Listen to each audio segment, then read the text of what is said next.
tidak sanggup lagi, Maka wajib kita mencari profesional. Keadaan emosi ya, itu akan kena ke fisik. masyarakat kita secara umum tuh menganggapnya abai aja ya, wis tak rasa-rasakan sendiri. Kita ngempet ya, kalau bahasa di sini tuh mendem, keringat dingin. Kita tarik diri dulu sebentar, tarik nafas dulu 5 detik.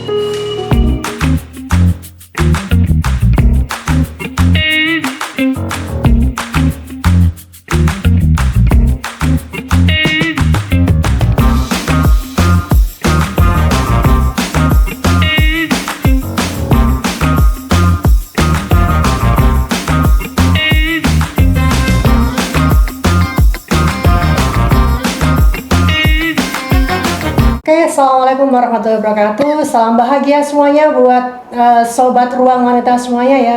Kali ini bersama saya di program Ruang Wanita. Sudah hadir di studio ini ada Ibu Vivi Renaldi ya. Apa kabar Ibu? Baik Ibu, terima kasih. Sekali lagi ini ada di program Ruang Wanita yang akan membahas tentang kesehatan mental wanita. Benar. Beliau ini adalah seorang ahli di bidang psikologi ya Ibu ya, yang akan berbagi buat sobat Ruang Wanita semuanya terkait dengan kesehatan mental. Oke, Ibu. Siap. Ya. Mungkin Ibu bisa menyapa dulu nih buat sobat Ruang Wanita semuanya ya. Oke, selamat siang untuk semua sobat di Ruang Wanita. Di sini saya menemani ibu-ibu semua, para wanita. Kita lagi bahas masalah tentang kesehatan mental, Ibu ya. Seru ya kalau kita ngomong soal kesehatan wanita. Karena wanita zaman sekarang itu kayaknya dituntut harus sangat rentan sempurna, ya Ibu ya. Oke. Ibu ya, kalau kita ngobrol tentang kesehatan mental wanita nih, menurut Ibu Vivi ini kenapa sih ini harus kita up ya? Kita harus bahas bersama ya. Benar, Ibu, ya? karena kita berdua wanita ya Bu ya. Jadi gini, memang sangat penting sekali peran wanita itu, apalagi dalam kasus kesehatan mental. Kenapa? Karena wanita itu banyak tuntutan. Nah, tuntutannya banyak tuntutan. Benar. Ya, jadi apalagi wanita yang bekerja, tuntutannya double, nggak di rumah, mungkin ini juga memang kita sering disebut bahwa wanita itu multitasking ya. Benar, multitasking dan benar. Apalagi juga kayak kita di Indonesia ini kan hidupnya tuh patriarki ya. Sudah pasti tuntutannya lebih dari laki-laki gitu. Nah, makanya kenapa para wanita itu banyak cenderung mengalami ketidakstabilan emosi. Benar, emosi. Karena mereka tidak mengetahui cara mengelola stres terutama. Kenapa? Karena wanita itu cenderung tidak bercerita. Oke, sebentar Ibu ya. Terkait dengan isu-isu yang akhir-akhir ini marak ya. Sebenarnya miris sekali ya. Mohon maaf, ini sebenarnya apa faktor penyebabnya ya ketika yang lagi hit ini ada perempuan yang bakar suami gitu Bu ya. Ini kan horor banget ini seperti ini. Kenapa hal seperti ini terjadi?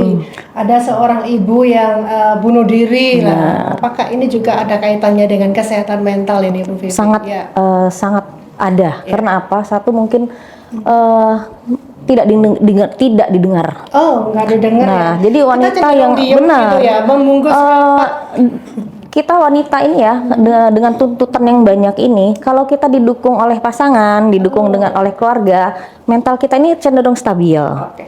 Berarti kata kuncinya di sini adalah pasangan. Ada semuanya ya. Dukungan ya. Intinya ada dukungan dari pasangan dan keluarga. Ini mungkin jadi support system kita ya. Kayak tadi fenomena ya, kayak kasus yang istri bakar suami itu. Mungkin selama ini dia tidak didengar suaranya gitu. Tuntutan gitu ya. Suaminya tidak mendengarkan dia gitu. Jadi sudah ngobrol tapi nggak didengar gitu. Iya, makanya puncak emosinya yang tidak dikelola dengan baik itu dengan saat dia melihat suaminya pulang kerja, saat itu dia butuh finansial ya, ekonomi. Disitulah apa yang sudah dia pendam karena dia tidak bercerita tadi, berarti meledaklah di situ. Masuk dalam faktor-faktor yang menyulut ya, faktor-faktor penyebab yang menjadi rusaknya mental wanita di sini ya. Jadi sudah banyak faktor sebenarnya dan itu tidak dikelola dengan baik, tidak dibicarakan dengan baik-baik. Seharusnya pasangan itu adalah sumber kita mencari ketenangan ya. Kita di luar sudah dituntut dengan hal-hal yang menyibukkan kita. Seharusnya kita benar di rumah peran suami itu tidak ada gitu. Makanya seperti itu terjadinya. Kalau peran suami ada, mungkin bisa dicek ya peran kita sebagai seorang wanita di rumah aja ini. Kita di rumah aja, mulai bangun tidur Bu. Kita sebagai apa kira-kira? Kita pasti sebagai ibu dong ya. Sebagai koki, sebagai ibu, ahli manajemen, ahli ekonomi, benar. Nanti nyusul berikutnya. Dan itu tuntutannya wanita harus perfect. Nah, dan satu lagi yang buat wanita ini cenderung emosinya tidak stabil, tidak ada apresiasi, tidak ada penghargaan. Tidak ada support, tidak ada penghargaan. Benar. Gitu ya. Kemana larinya wanita? Kalau seperti itu. Tadi sudah disampaikan oleh Bu Vivi bahwa faktor-faktor penyebabnya nggak didengar ya, kurang apresiasi ya. Sekarang sebagai solusinya ini Bu. Solusinya ini kita boleh cari dari dalam diri kita sendiri atau kita harus butuh bantuan dari orang lain nih, eksternal kita nih. Saat kita masih bisa mencari bantuan untuk diri kita, pasti kita mengubah cara pandang kita dulu ya. Jadi kita melihat segala sesuatu itu hal yang positifnya dulu gitu. Bersyukur dulu, benar. Hal positifnya dulu. Benar. Karena memang setiap wanita, setiap pria juga mereka punya perjuangannya masing-masing. Saya sepakat dengan itu. Kita punya perjuangan masing-masing. Ya. Nah, untuk itu kunci utama dalam diri kita ini agar kita stabil emosinya, itu utamanya adalah kita menyadari diri, bersyukur dulu. Kita sudah hadir di sini. Kita bermanfaat dulu. Kita ternyata bermanfaat untuk anak kita, untuk suami kita, untuk orang-orang terdekat kita, seperti itu. Saya mau satu-satu ya Bu ya. Jadi dalam diri kita sendiri kita harus coba terima dulu ya, menghargai diri kita sendiri dulu ya, sebelum kita nanti istilahnya berharap ke pihak luar. Kita harus sayang dengan diri kita sendiri dulu. Sekali. Ya, seperti istilahnya, itu. Jangan berontak dulu ya, jangan menolak dengan keadaan diri kita. Menerima dan kita bersyukur dulu. Bersyukur, ya. Itu salah satu kunci agar kita bisa menerima keadaan di luar yang udah hiruk pikuk ya, Ibu ya. Jadi dengan bersyukur itu otomatis timbul hal-hal positif dalam diri kita, sehingga energi kita pun menjadi lebih positif menghadapi hidup gitu. Jadi ada orang yang menghadapi suatu masalah dia cenderung menarik diri. Menurut Ibu nih, kalau tadi memang punya di bersyukur ini, apakah kaum kita nih, kaum Hawa ini rata-rata memang kurang syukurnya kah kita? Atau bagaimana?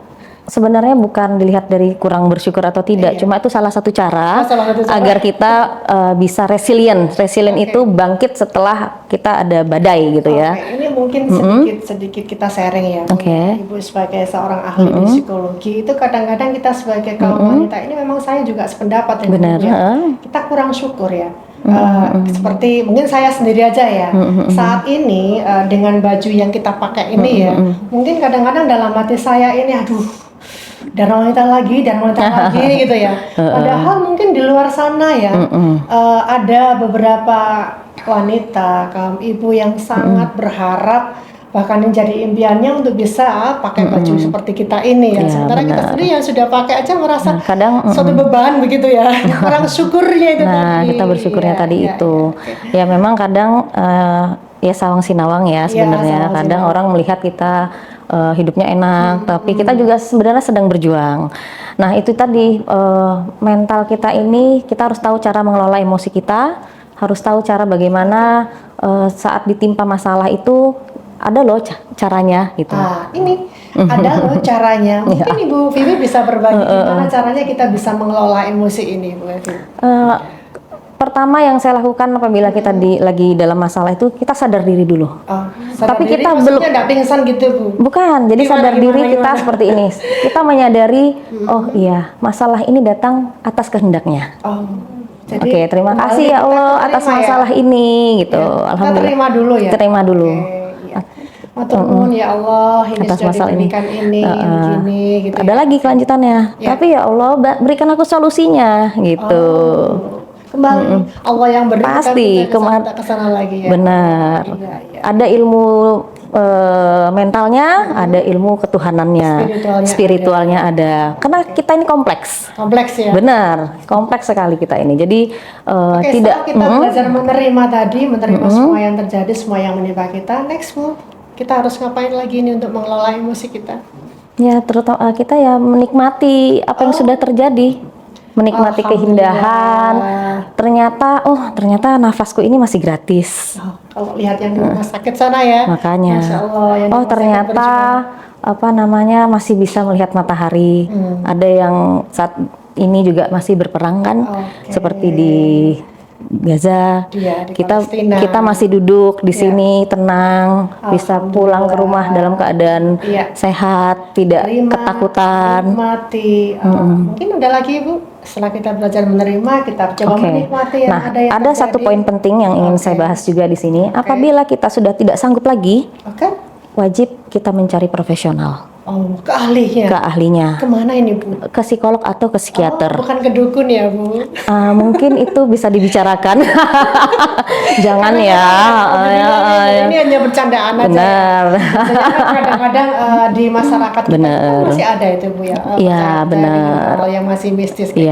Pastinya masih ada karena memang pemahaman Bu, kita. Kalau misalnya datang ke psikiater, ke psikolog itu kan mindset di masyarakat masih dianggap dia ada dalam tanda kutip kelainan jiwa atau apa. Makanya inilah ruang bicara, inilah kita sekalian memberikan pemahaman bahwa orang yang mencari bantuan psikologis itu adalah orang yang berani untuk sayang mungkin ya, dan sayang sama dirinya sendiri.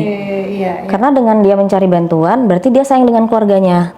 Dia sayang dengan anaknya, sayang dengan dirinya, keluarganya, seperti itu. Bukan dia dan menderita begitu. Benar, tapi dia mencari sebuah solusi. Benar sekali. Pada saat kita tidak bisa mencari solusi untuk diri kita sendiri, kadang kan memang ada orang yang dia udah nggak mampu lagi, udah nggak tahu lagi mau kemana. Makanya banyak orang yang bunuh diri itu loh Bu. Mungkin Bu Bibi juga bisa menyampaikan di sini siapa-siapa yang berperan penting dalam ikut berperan dalam menjaga kesehatan mental wanita ini Bu. Jadi banyak faktor ya. Utamanya memang wanita itu harus memiliki pengetahuan dulu. Harus punya. Kita itu harus kita harus sadar gitu loh. Kita ini pasti ada masalah. Kita itu pasti akan terus selama kita hidup, masalah itu akan selalu ada. Itu silih berganti. Cobaan itu pasti akan terus datang. Nah, dari situ kesadaran itulah di saat kita masih bisa menjalaninya dengan baik, misalnya ada masalah, kita mengerti bagaimana solusinya untuk diri kita. Kita mencari cara, misalnya healing. Nah, healing itu salah satu solusi, benar, supaya nggak terlalu larut-larut dalam keadaan yang membuat kita resah dan susah. Ya, salah satunya healing. Nah, itu kalau tidak mempan lagi, ini istilahnya treatment sederhana aja untuk mengelola emosi. Ya, ketika kita judet banget, pengen marah itu mungkin Bu Vivi punya pengalaman atau jurus khusus deh. Gini Bu, ibu-ibu semuanya wanita yang lagi kesel banget, coba apa gitu, yang praktis saja Ibu. Jadi sebelum kita emosi, kita nih misalnya lagi dalam keadaan emosi ya. Kita tarik diri dulu sebentar, tarik nafas dulu 5 detik. Coba praktek ya. Kita praktekkan. Kita tarik nafas 5 detik. Dihembuskan lewat mulut ya. Iya, dengan tenang aja. Jadi emosi itu akan turun. Jadi kita nggak akan kayak seperti orang. Gitu ya? Tapi satu cara, maksudnya gini, emosi itu tidak boleh ditahan. Dia harus dilepaskan. Nangis, marah-marah, teriak-teriak. Tapi lihat situasinya, lihat keadaannya. Bener. Kenapa emosi itu harus dikeluarkan? Karena kalau kita ngempet ya, kalau bahasa di sini tuh mendem ya, itu akan kena ke fisik, karena ke penyakit lambung, karena sakit kepala yang tidak tiba-tiba benar. Terus kita ngerasa kecemasan, kita tiba-tiba jantung berdebar, keringat dingin. Banyak artis-artis itu yang anxiety. Iya, karena sebenarnya kalau artis memang dia itu sudah ada ininya Bu ya, punya tanda. Tapi kalau masyarakat kita secara umum tuh menganggapnya abai aja ya, wis tak rasakan sendiri gitu, telan-telan sendiri, nikmati sendiri gitu aja ya. Karena memang kadang nggak ngerti ya, ini tiba-tiba kenapa kok deg-degan, tiba-tiba kenapa kepala pusing, itu itu sebenarnya gejala kita itu stres. Nah, itulah yang harus kita apa namanya, harus kita cari penyebabnya dan harus kita lepaskan dengan cara yang mengelola emosi dengan baik. Nah, terima, atur nafas kayak tadi. Benar. Dan juga kita harus atur pola tidur kita, pola makan kita, olahraga. Jadi ini nggak cuma itu. Satu ceritanya ya. Benar, karena kita ini kompleks. Benar sekali. Jadi kalau ditanya jurus ada nggak sih? Batin benar, lahir batin. Apalagi temanya wanita, bebannya lebih double lagi. Karena wanita juga dipengaruhi hormon. Kalau ngomong soal peran ini, saya juga pernah mendengar bahwa seorang ibu itu sebenarnya bisa jadi bapak. Benar. Ya. Tapi seorang bapak itu belum tentu bisa jadi ibu, begitu ya? Walaupun kebanyakan seperti itu, tapi pasti ada juga bapak yang mampu menjalankan peran sebagai ibu. Karena banyak kok saya lihat seorang ayah itu yang bisa masak dan bisa menjalankan peran seperti ibu gitu. Ya Ibu, mungkin ini sebelum obrolan kita akhiri ya, Ibu Vivi mungkin punya satu pesan khusus buat sobat Ruang Menda semuanya yang lagi mendengarkan, yang lagi mengikuti saat ini, biar kita sama-sama semuanya sehat lahir batin, sehat mental kita, Ibu. Oke. Jadi buat semua wanita di sini, jangan lupa bahagia, cari bahagiamu ya. Jadi kalau ada masalah bicarakan dengan pasangan, dengan teman. Kalau tidak mampu lagi ditahan, cari bantuan profesional seperti psikolog atau psikiater. Oke. Nah, luar biasa. Ingat psikolog itu ditanggung BPJS. Oh, ya. Psikolog benar, BPJS. benar sekali. Jadi jangan takut. Hadir, jangan takut ya. Hadir ke psikolog bukan berarti kita mengalami gangguan jiwa ya. Benar, tapi dari solusi sayang dengan diri sendiri. Benar sekali. Terima kasih Ibu. Terima kasih Ibu. Next kita ngobrol lagi ya. Oke, terima kasih. Bahagia. Amin. Bisa bahkan keluarganya. Baik sobat Ruang Menda semuanya ya. Terasa ini ya, bukan nggak terasa. Terasa sekali kita ngobrol dengan Ibu terkait kesehatan mental. Semoga kita bisa sharing lagi informasi dan inspirasi seputar wanita.